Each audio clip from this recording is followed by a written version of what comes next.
Hello, everybody. Welcome to the Pixel Podcast. I'm your host, Jim Sox, and I'm here with my fellow host, Justin Orta. So we're gonna try this new thing called the Pixel Podcast. We hope you guys like it. So we got a few topics today. We got a lot of Overwatch topics in general, Android, Oreo, and the actual new SpaceX outfit.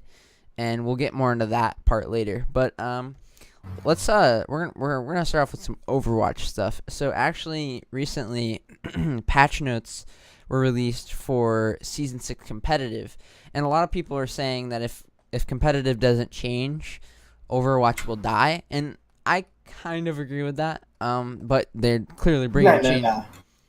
No, Overwatch is not going to die if that changes.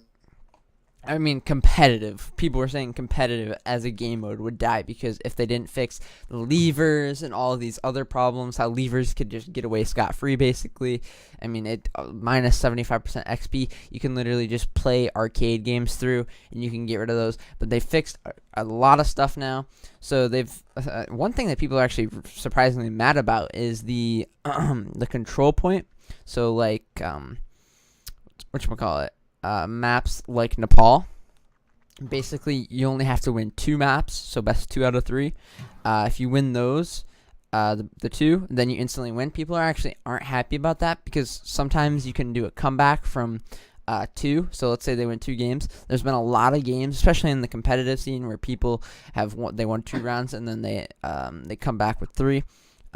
And it's very possible to come back. And so people are actually a little angry that they made it really hard to come back because if once one team gets 1 win, it's kind of hard to come back from that, I guess. It's kind of like almost of sudden death. They get the first point or they win the first match, and then you have this on your back. If you don't win this game mode right now, then you're going to lose, which is kind of sucky, but, you know, that's just my opinion. Okay. All right. So instead of it going 2-on-2 and you can make a comeback, I honestly think it's a decent thing that they added.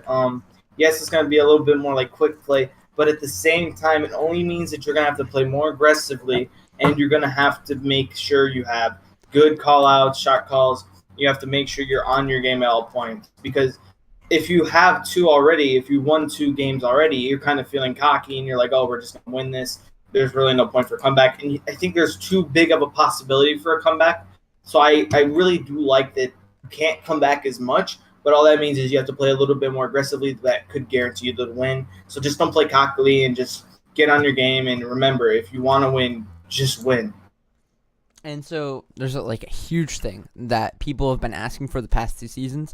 So from Season 3, once they went into Season 4, they actually made it so you got placed 200 elo behind where you're supposed to be placed. And people were really angry about that, but they kind of enjoyed the climb a little bit. But at the same time, you want to get placed where you want to get placed.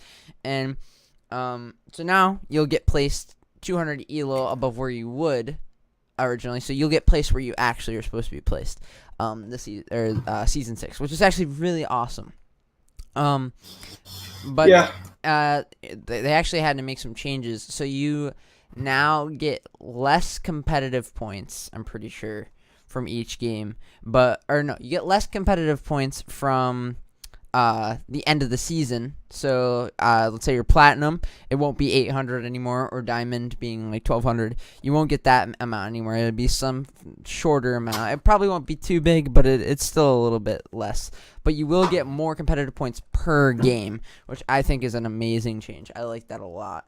But yeah, all this really means, because I know a lot of people were like really, really angry about this. Like, I know a lot of my personal friends from school and stuff are angry because you don't get that many at the end of the basically at the end of the season. But at the same time, it's like 2 months. You're going to get more either way if you do the calculation.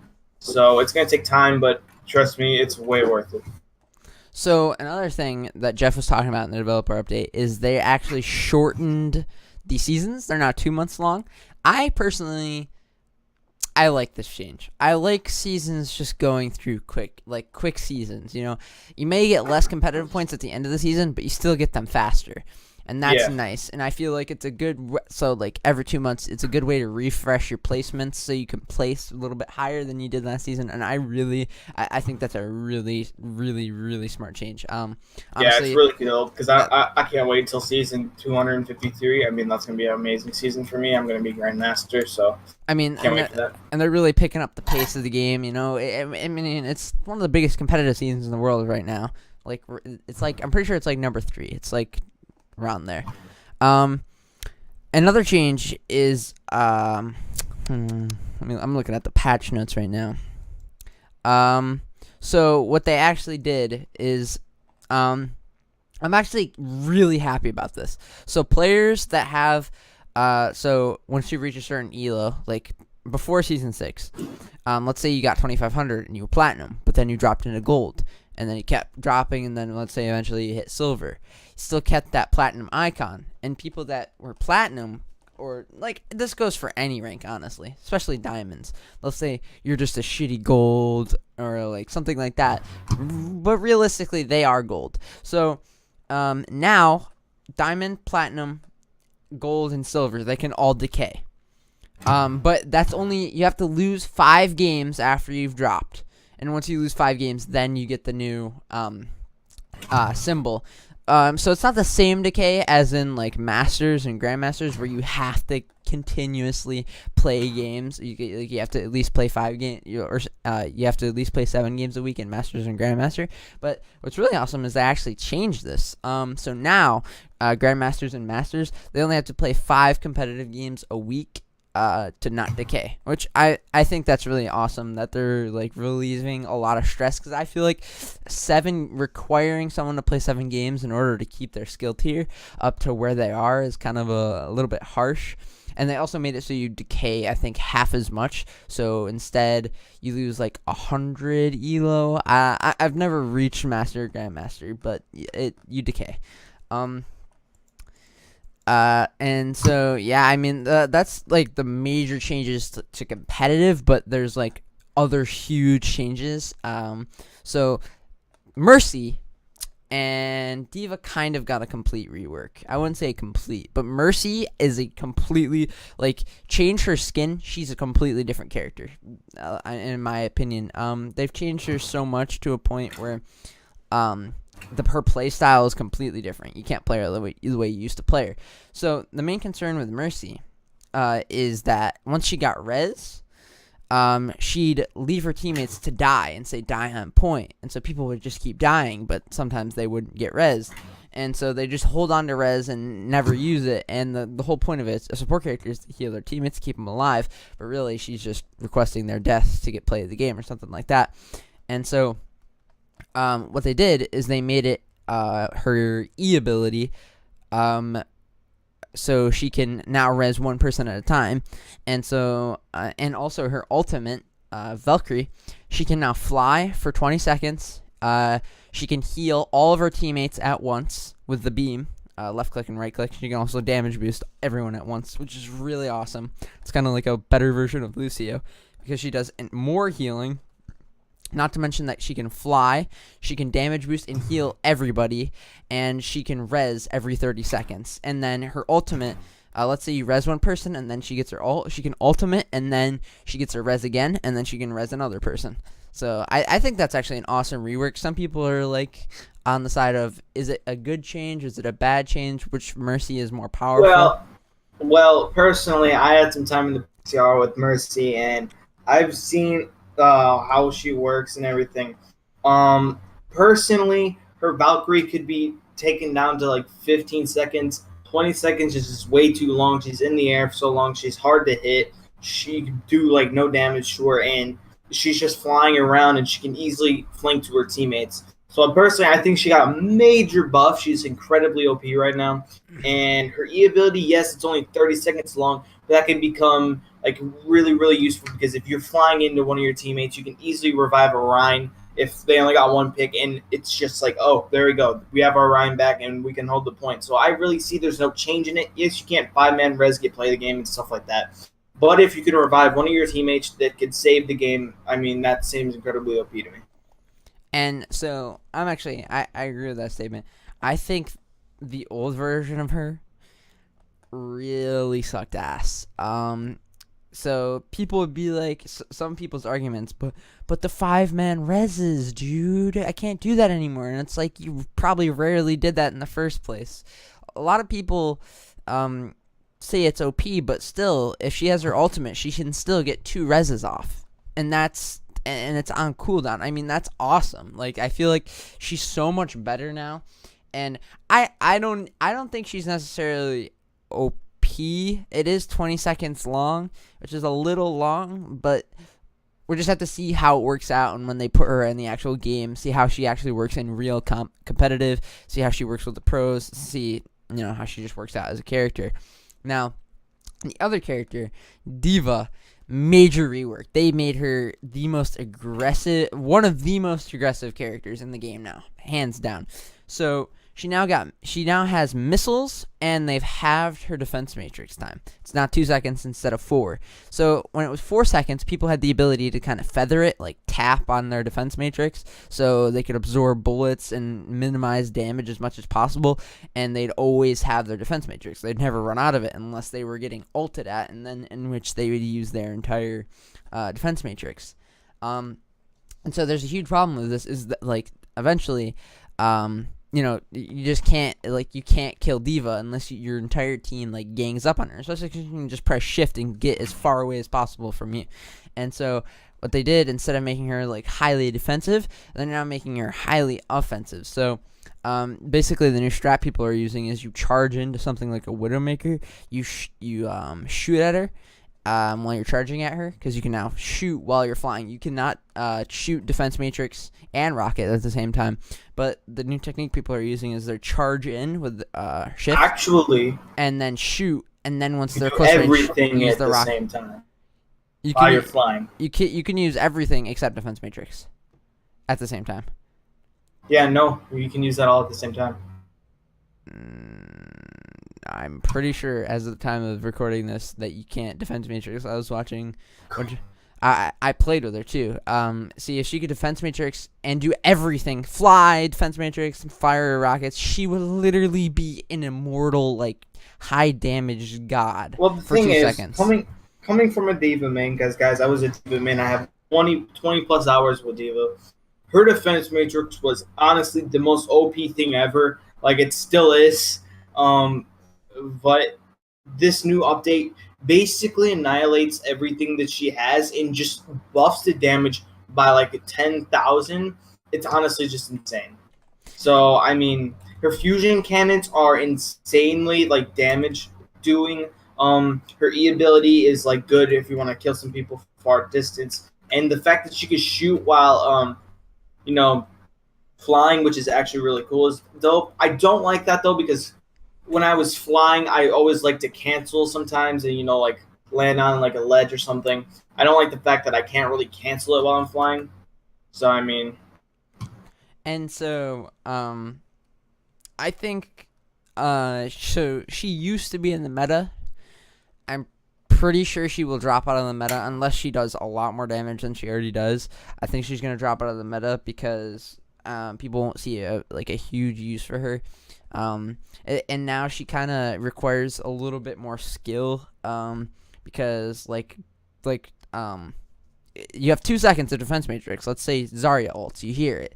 All right, you have 2 seconds, like, pressing it down. If you fail, then you're about to get ass raped by Zarya's ult. You also can't absorb a shit ton of bullets, and this is kind of like a buff for everyone else. Honestly, the fact that they've just completely eliminated Diva's ability to just eat everything that you shoot at her, giving her, like, ult charge and such. I feel like if they were to take this down, it should block legitimately everything, because it's completely worthless to have it on her. It's basically nothing. It won't deflect anything against ults. So, I mean, one thing I personally really what I find similar is, I'm pretty sure for all you people that weren't here from day one, you want to get what I'm talking about. I think like 4 or 5 months after the game came out, season 2, season 3, around there, or probably season 2. they released an update for D.Va. This update made her so overpowered. She could move faster while shooting. She also did like 1.5% more damage. And that was like a huge boost. She already did a shit ton of damage. Not to mention that 1.5% boost. And she was a literal tank. It was so OP. People were like, it's game breaking and stuff. And so they obviously they debuffed her. But, you know, she's still, as she is right now, she's still an amazing character. Yeah, no matter what, D.Va will always be, not in the meta, but she will always be one of those characters you'll see really occasionally picked. And yeah, she'll probably still be one of the best tanks. And what's sad is it kind of reminds me of what happened to Reinhardt. When the game first came out, Reinhardt was a must-have thing. He's no longer in the meta unless you're on certain maps like Eichenwald and you need to hold the choke for the first point. Then I'd say he's meta for certain maps, but otherwise I feel like he definitely is not nearly as like what he used to be. He used to be so awesome, a must-have character, and if you didn't, it's kind of like a healer thing. Like, you don't have Reinhardt, people would be like, "Oh, this game's over, man." But that's at low ranks. So yeah, yeah. And it's also like, D.Va's one of those things that you can usually rely on. I know Roadhog, when he was nerfed, like, that literally just like kind of shook at the whole Overwatch community. It was like he became one of the most useless characters, and he still is pretty useless. I would really like to see a good buff from him, but it doesn't look like there's anything coming soon. So I mean, it's pretty exciting to see that Roadhog is getting the movement while healing, and it's that I feel like that might actually bring back his player usage a little bit, because not only does it not take away from his healing while he's getting shot at, he still gets that 300 health no matter what, but it reduces the damage done that he takes while he's healing by 50%, which I think that's awesome. That's really cool that they're giving him something that makes him worth. And people, for a while, after he got debuffed, he got that little buff where he could shoot faster and load faster, but he did shit damage, so it didn't really matter. And I remember one time, story time, by the way, I was in a game. I think it was on Route 66. And there was this player. She just happened to be female. That has nothing to do with it. And basically, somebody went Roadhog, and we were like, yo, man, can we, I want to see how this works out, but honestly, if we could get, like, a Zarya or, like, anything else, man, just literally anything. I'd rather have a Torbjorn than a, Roadhog, as he is in his current state. And then this player, this girl, she spat out, and she was like, Roadhog is one of the best tanks, and I was trying to explain to her, his hook is gone. It's nothing near what it used to be. You cannot hook people the same way. Like, this is good. I'm happy his hook is not what it used to be. You felt so cheated when he pulled you through that wall. You didn't go through the well. Sometimes you'd go through the wall on the Roadhog screen, but Overwatch has this thing where they say favor the attacker over the defender, or something like that. Like how whoever is attacking, see whatever they see on their screen, they favor that. And so basically you get pulled through, and I was like explaining to her, like, that's not a thing anymore. And she's like, but his high reload speed and his rapid fire. And I was like, but he doesn't do any damage, so it doesn't matter.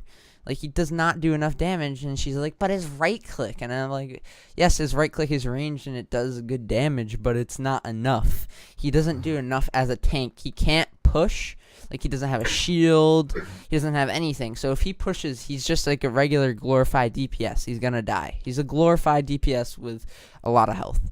So he dies really quickly, and he just sucks. And then she's like, but the pro players, and I was like, but the pro players have hook accuracy, which you just didn't have any hook accuracy, and you could hook anybody.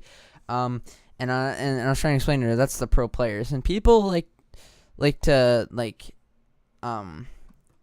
think that they're as good as the pros, or they minimize the pro players, and I'm like, but they're making money for this game because they're the best in the world. And they're some of the best players to ever play this game.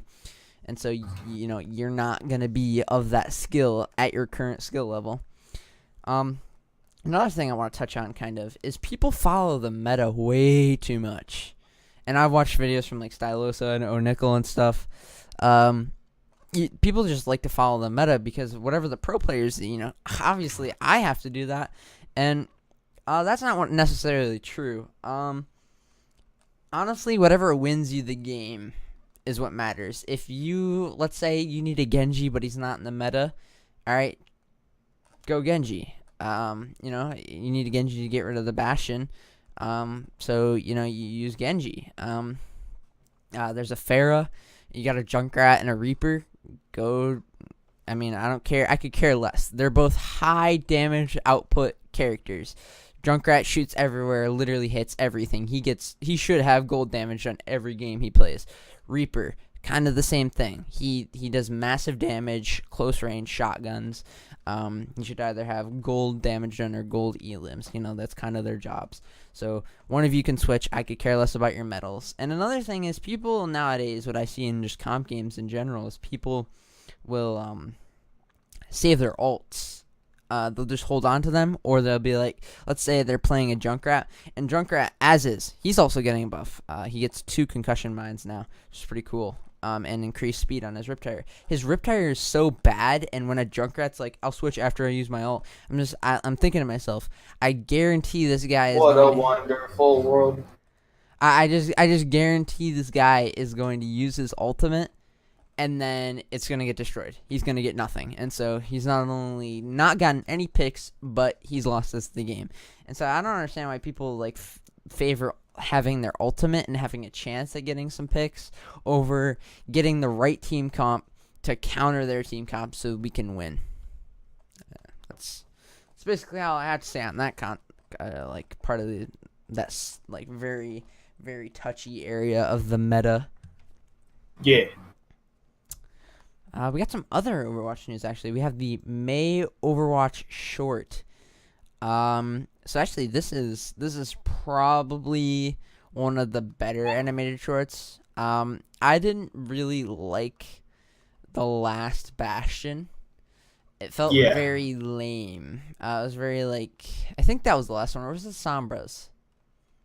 I think it was the Bastions. It was the last one. I didn't really like that one because it was it was kind of boring. I mean, there was no character dialogue. It kind of shared a little bit of the backstory of Bastion, but we kind of already knew everything that they showed. Yeah, he just kind of sat in the corner, and that's what he usually does in every game you see. But yeah, I get it. He's like the friendly Bastion, and they tried to really push that. But yeah, the May short. So actually, around 7 months ago in January, somebody leaked this, and they didn't leak the footage. They got the script, I think, or something along the lines, and they put it on Reddit, I believe. And they were like almost spot on. They got it was May, about May. It was on Eco Point Antarctica. May wakes up, goes and makes drinks for all of her coworkers, and at the end he got like everything right. She had been sleeping for 10 years. It was really 9 years, but he got it like almost spot on. But it was still an amazing short, knowing going into it what it was going to be. Very heartfelt. It actually felt more story-wise some of the other ones. And honestly, I think they should do like an animated series, like bring out an Overwatch animated short like every month, because they have the money to, no doubt. I mean, Activision is their owner, or is their partner company, which owns them. I want a Symmetra. I want a Symmetra one. A Symmetra? That would be I want a Symmetra one. That would be kind of weird. Like, what would they make a Symmetra thing about? Well, how she was, she got her weird arm and stuff. I feel like a McCree backstory would be really cool, because we already know a lot about Jack Morrison, Soldier 76, and Reaper. you know a lot about their backstory along with Anna. Most of the stuff is in the comics though, that they have released, and I haven't personally. I'm not into the comics. I'm more of a like I like watching the animated shorts because they're like a really beautiful, and they're well put together. The Blizzard animation team is amazing. Yeah, I would pay to see a movie on it. I mean, honestly, especially because they have like a huge wallet. When you're owned by Activision, the people that created Call of Duty and stuff like that, which I kind of hate. Like when I was first told that Activision owned Blizzard, I didn't believe it, and then I looked it up, and then they do. And you know that's why there's things like loot boxes. Blizzard wouldn't really do anything. That's the big reason why there's a lot of pay to win stuff in Blizzard games. Blizzard would have never done that. And they were their own company. But yeah, I mean the Mei short is really awesome. It kind of gives us a better backstory in Mei, because Mei is kind of one of those characters that just for regular players, people that aren't into the lore of Overwatch, but kind of like the animated shorts. Mei is one of those characters where you just really just don't know anything about Mei. She kind of seems like a miscellaneous character that has nothing to do with Overwatch. Kind of like they just needed another character. Yeah. What I don't understand, and I find this kind of funny, is how the Overwatch roster, just like the heroes that you can play, is why is like Reaper there? Like you'd think like why wouldn't they have all people that were like are a part of Overwatch as it is? And I wonder if like they're gonna do anything with the story where Reaper comes back or something, or is he's gonna stay evil. I wouldn't even say he's. I mean, yeah, he actually is pretty evil. He's kind of a dick. Yeah. I don't know. I really wish they'd further like the plot. I mean, people are really asking. Honestly, I'd pay $60 for it.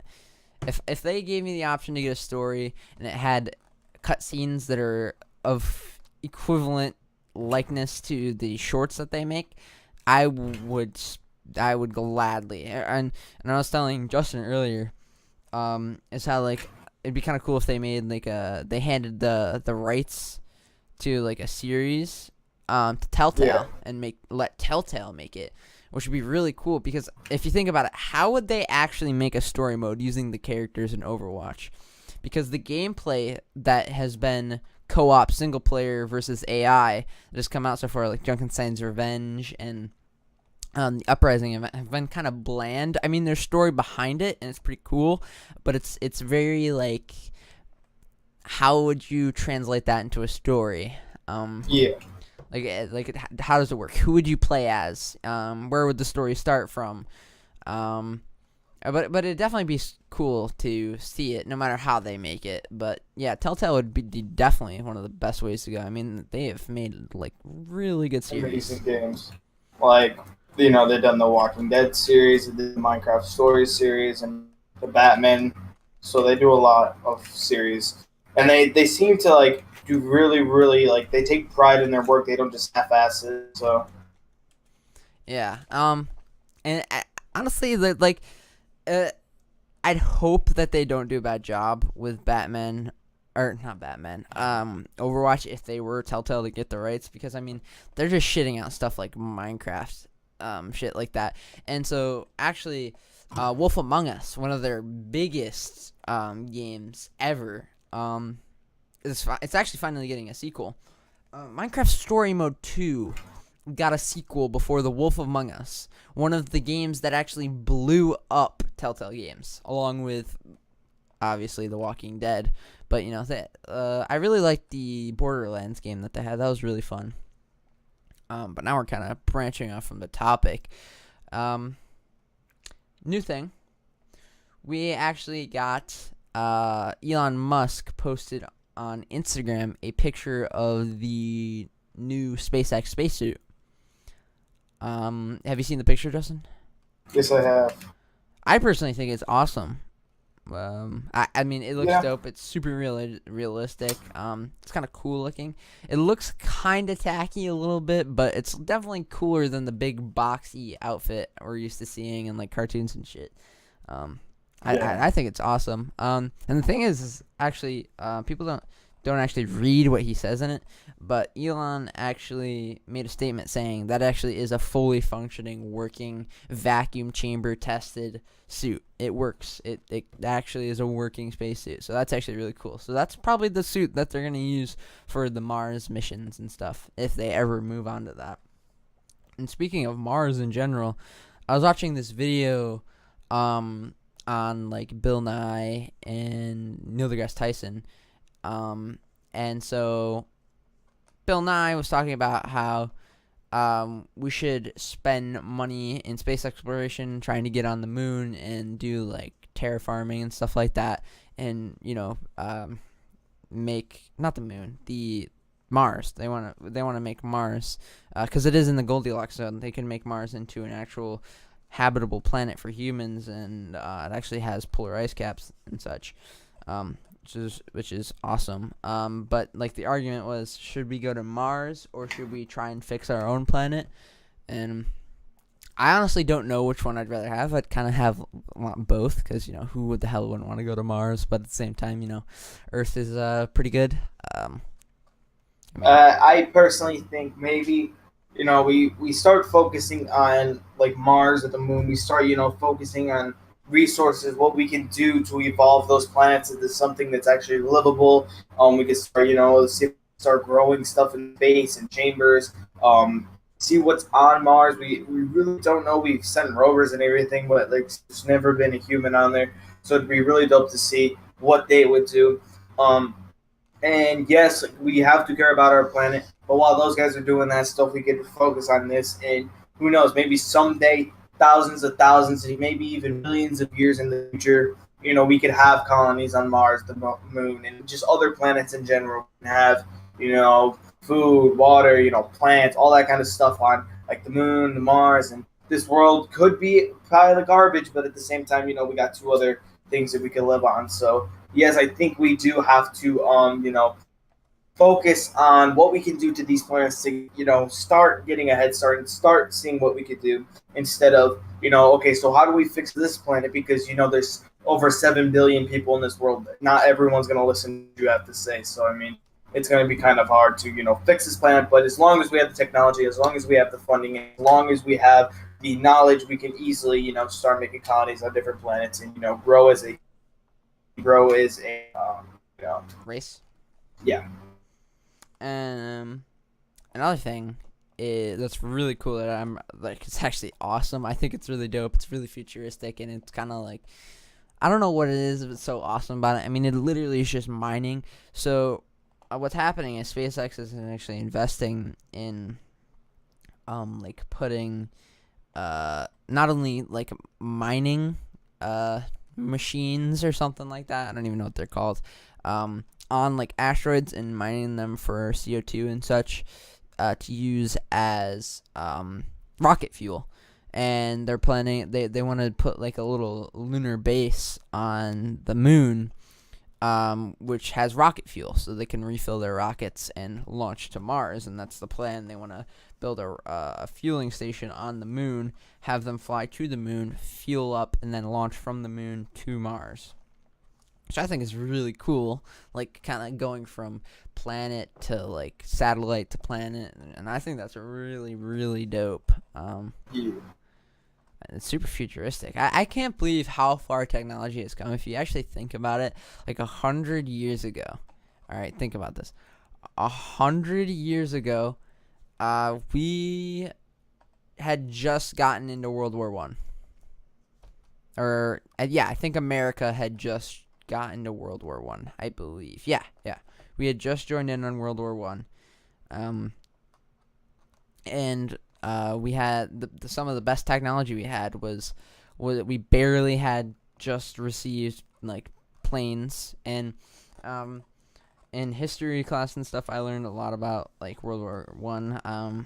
I love history. It's awesome.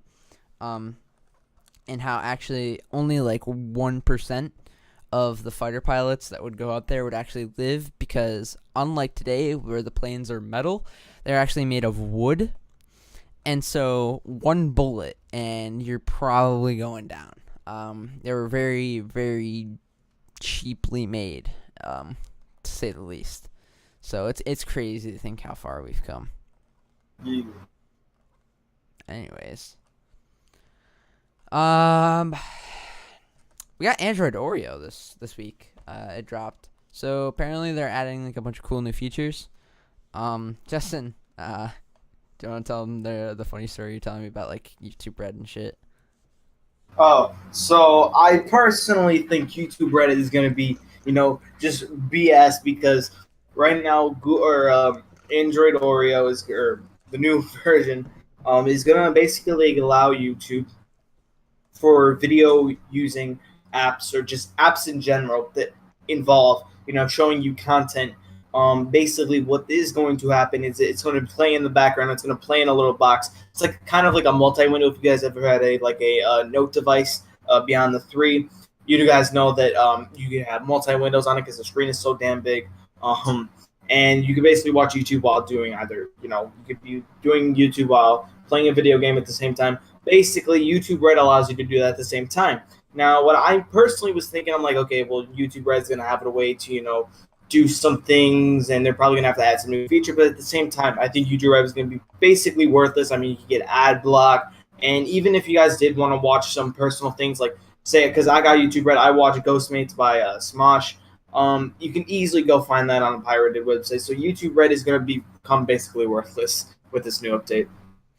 Yeah, I mean that is like the fact that so this was originally actually on Android TVs only, and now they're crossing it over into Android 8.0. And I'm super excited. I'm super hyped. There's one thing I'm really mad about is my carrier. I have a Google Pixel, but my carrier won't give me the update, and that's what's annoying. I probably will get the update within a week or so, but that's like one of the main things I'm looking forward to. Just the fact that you can have like a little mini window and like take a shit or something while playing a game and watching a YouTube video. That's pretty cool. I like that a lot. They added a lot of hidden features kind of to fuck over like Samsung and stuff, because what Samsung would do is they'd hold on to the update until their new flagship phone came out, or like two flagship phones came out at that point, and then they'd release the update to all the phones. Just kind of sketchy. And so what Google is doing is they're putting in like a software in the phone so that Google can directly give you the update to your phone or your device. So that's really dope. I really like that. There's a lot of security fixes. They changed the settings UI a lot. It's much more navigable compared to what it used to be. People were complaining that it was a little not really user friendly because it was hard to find certain settings. I can agree with that a little bit. I had, when I first got my Pixel, I had a Samsung S7 before that. Google Pixel destroys the S7. I had an S7 before that. The S7, first of all, as it comes out of the box, the S7 is a piece of shit. It is a garbage phone out of box.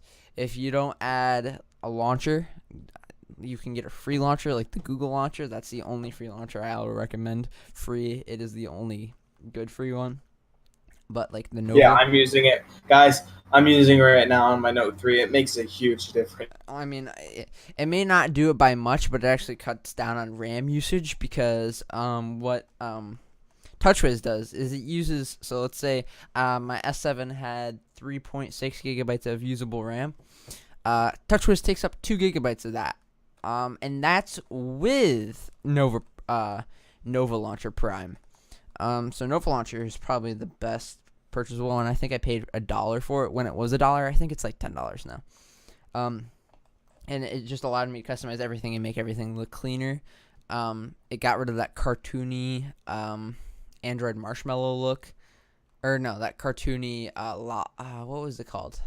Oh, the cartoony TouchWiz look. TouchWiz is always kind of look cartoony, and I went for like a more stock Android materialistic design, which I really like a lot.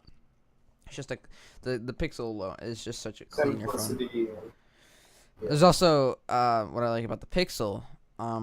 Even if you get it from a carrier like Verizon or something, you still don't have any bloatware. You don't get any bloatware. So when I sent my S7 back to the factory so they could fix it because it wasn't working, I got it back, and it had Uber downloaded on it. I couldn't uninstall Uber. And so if you don't know, you have to actually be 18 years or older to ride in an Uber. They won't let you ride in the Uber unless you're 18 now because of creepy people and shit like that. So I couldn't even use it. So that's a little sketch. I don't like the fact that they actually do that. They put blue air in your phone. Wait. Hold on. You can't ride an Uber unless you're 18. I'm pretty sure. How old do you have to Because be? I rode an Uber the other day. But like if you're alone, 18 years. But here's the catch. Although it's a tagline states that Uber is everyone's private driver, the company maintains in the terms and condition you must be at least 18 years of age or the age of legal majority in your jurisdiction. Okay, so 18 is kind of like the standard. But if you're like, what about Lyft? You must be at least 21 years old with an active U.S. driver's license for at least 1 year to apply to be a Lyft driver. You can create a passenger account at 18. Okay, so that's cool. So yeah, you have to be 18. So it's basically useless, and they know that children these days. I mean, I'm still a kid. I'm under 18. They have phones, so why the hell do they give them something that they can't use? It's just fishy, like that companies can get paid enough money to kind of put programs on someone's phone that they don't want. And the thing is they don't give you an option to uninstall. You can stop its background processing, so it doesn't go processing in the background, but I couldn't, like, you can't uninstall it. I can't remove it from my phone. So I had on default, I'm pretty sure it's 32 gigabytes every S7. It also has a card slot, an SD card slot, so you can have more space. And it would take up like 2 gigabytes of the space, and like it's not a lot, but still, let's retail what you're telling me I'm getting, but you're not really giving me what I want, and it's kind of sketchy. And I really don't like that about companies nowadays. They'll literally do anything for money. And yes, I understand, you gotta make more money, but Samsung, you own, like, I'm pretty sure that this is like probably a high ball, but they own like 20% of the smartphone market at this point. So I don't understand why they need to do stuff like that. I mean, you have exploding phones, and now you're putting bloatware on it? Come on, man.